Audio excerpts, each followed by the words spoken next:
পাক্কা 1 মাস বাদে শ্বশুরবাড়িতে গেলাম, কিন্তু থাকলাম না কেন এইটাই তোমাদের সাথে আজকে শেয়ার করব।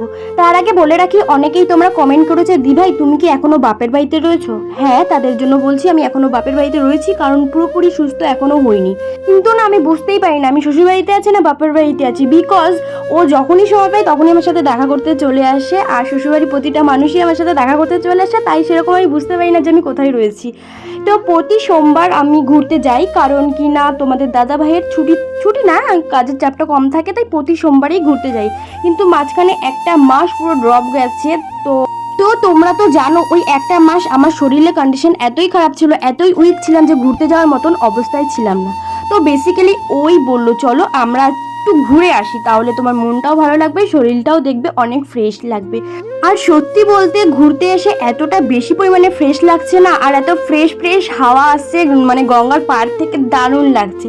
আর গঙ্গার পাড় মানেই কাপেলদের জন্য, এখানে প্রচুর কাপেলরা বসে রয়েছে, ইভেন একটা কাপেলকে দেখেছি বিয়ে করেও চলে এসছে, সেটাও তোমাদেরকে দেখাবো। আর গঙ্গার পাড়ে প্রচুর স্টল রয়েছে, বিশেষ করে এখানে ফুচকা পাড়া, তোমরা অনেকেই এসেছো, আর যারা আসোনি অবশ্যই একবার এসে ভিজিট করো, দারুণ একটা প্লেস। বঙ্গাই পর্যন্ত এখানে এসেছে, এত দারুণ একটা প্লেস। আর বেসিক্যালি এখানে ফুচকা পাড়া, তাই প্রচুর ফুচকার স্টল রয়েছে, কিন্তু ফুচকা আমার যেহেতু মেডিসিন চলছে, ফুচকা খাওয়া পুরোপুরি বাদ। ফুচকা আইসক্রিম যেগুলো মেয়েদের খুব একটা ফেভারিট জিনিস, বাট আমি খেতে পারবো না কিছুদিন ধরে। যাই হোক, এই যে তোমাদের সাথে শেয়ার করবো বলছিলাম না, এই দেখো একটা কাপল বিয়ে করে এখানে দাঁড়িয়ে রয়েছে। এই দেখো তোমাদের সাথে একটা কথা শেয়ার করতেই ভুলে গেছি, জানো তো কিছুদিন ধরে আমার মন মেজাজটা খুব খারাপ বলে আমার বর আর আমার ভাই ঠিক করেছে আমাকে প্রচুর পরিমাণে হাসাবে। আর হাসানোর জন্য ইতিমধ্যে 2টো ভিডিও পোস্ট হয়ে গেছে, সেখানে খুব ভালো রেসপন্স পেয়েছি। তোমরা যারা যারা হাসতে চাও না, অবশ্যই শ্রুতিস ফানি প্রোডাকশন পেজ অথবা ইউটিউব চ্যানেলটা সাবস্ক্রাইব করে রেখো। আমি কথা দিচ্ছি তোমাদের যদি কারো মন খারাপ থাকে না, অবশ্যই মন ভালো হয়ে যাবে। তো গঙ্গার পরে বসে বসে দুজন মিলে সুখ দুঃখের অনেক কথা হচ্ছিল, এর মধ্যেই দেখছি মন্দির থেকে ঘন্টার আওয়াজ আসছে এবং পুজো অলরেডি শুরু হয়ে গেছে।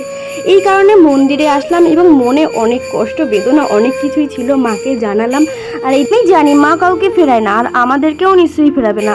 আজ এত কষ্টের মধ্যে যাচ্ছি, নিশ্চয়ই সুখের দিন আসবে। এরপর মন্দির থেকে বেরিয়ে সোজা চলে আসলাম আমরা কাঁচরাপাড়া স্টেশনের দিকে। তোমাদের দাদাবাবুর একটা হেডফোন খুব দরকার, কারণ আমি যেহেতু এখন বাপের বাড়িতে থাকি, আমাদের রাতে একটু কথোপকথন হয়। তো বেসিক্যালি মানে ফোন ধরতে ধরতে ওর নাকি হাত ব্যথা হয়ে যায়, তাই একটা ইউজ অ্যান্ড থ্রো একটা হেডফোন নিয়ে নিল। এখন একটু চেক আউট করে নেওয়ার পালা, একটু চেক আউট করে নিল। এরপর চলে গেলাম আমরা একটা হার্ডওয়্যারের দোকানে। তোমাদের দাদাবাবুর কম্পিউটারের ডিসপ্লেটা একটুখানি বোধহয় খারাপ হয়েছে, তো ও ঠিক করতে দিয়েছিল। একেবারে সমস্ত কাজ করে নিয়ে আমি চলে আসলাম শ্বশুর বাড়িতে। ইয়েস, এখানে দেখছি পিকু আমার জন্য ওয়েট করে রয়েছে, আর পিকু দেখি তাকিয়েই রয়েছে এক নজরে, অনেক দিন যেহেতু আমাকে দেখে না। আর এইদিকে দেখো আমার শাশুড়ি মাও বসে রয়েছে খাটের ওপরে। এরপর আমি চলে গেলাম ঠাকুর ঘরে, একটু ঠাকুর ঘরে প্রণাম করলাম, আর প্রণাম টনাম করে ওপরে চলে গেলাম। এরপরে তো হবে আসল খেলা, ঝগড়া ঝামেলা ঝাঁটি। এবার দেখো পুরো ভিডিওটা কন্টিনিউ করে, আমি র ফাইল দিয়ে দিচ্ছি কি হচ্ছে। মানু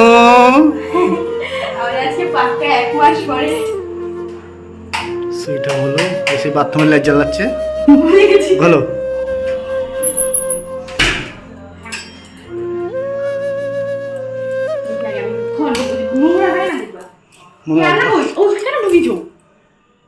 রেখেছি ও পাশে আমি ওইখানে কেন রেখেছো?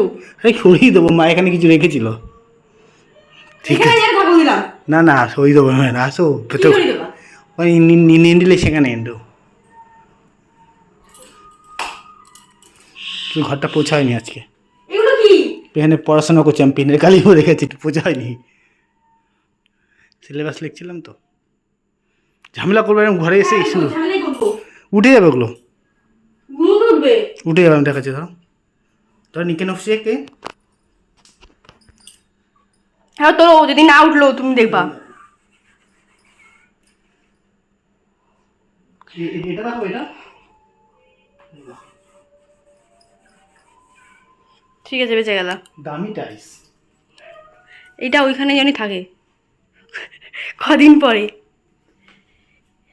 চলো কেন কেন থাকো, পাখা জ্বালাবো তো। সো গাইজ, আমি পুরো 1 মাস পরে আসলাম আমার রুমে, আর এসে দেখছি সব বিছিয়ে রেখে দিয়েছে এই ছেলেটা। আরে বউনা থাকলে যাওয়া হয়। এই যে টাইসের অবস্থা, কুয়েনের কালিমারি দিয়ে কি করেছে, আর এই আলনাটা এখানে ছিল না, আলনাটা এখানে একদমই মানায় না, বেমানান, এটা ওইখানে যেন থাকে, ঠিক আছে? ওই ঘরে ছিল, এই জায়গাটাতে ছিল, আর এইখানে তখন বিছিয়ে টিছিয়ে রেখে দিয়েছে। ক্যালারিং খাবে, ক্যালারিং আমার কাছে। এই গাইজ, এই যে ডিএসএলআরটা আমরা নিয়ে গেছিলাম গঙ্গার পাড়ে, আর একজন তোলার তো লোক লাগবে আমাদের, আর অন্ধকার হয়ে গেছে তো আমরা তুলতে পারিনি। এখন আবার ব্যাগে করে আবার বাড়ি নিয়ে যাচ্ছি। আর নিয়ে এসে বাড়িতে ফটো তুলে নিস। আর এখানে এসে একটা ফটো তুলেছিলাম।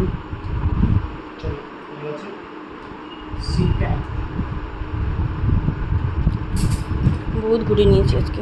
ওইটা আমার না, মানে এই বাড়ির সেটা।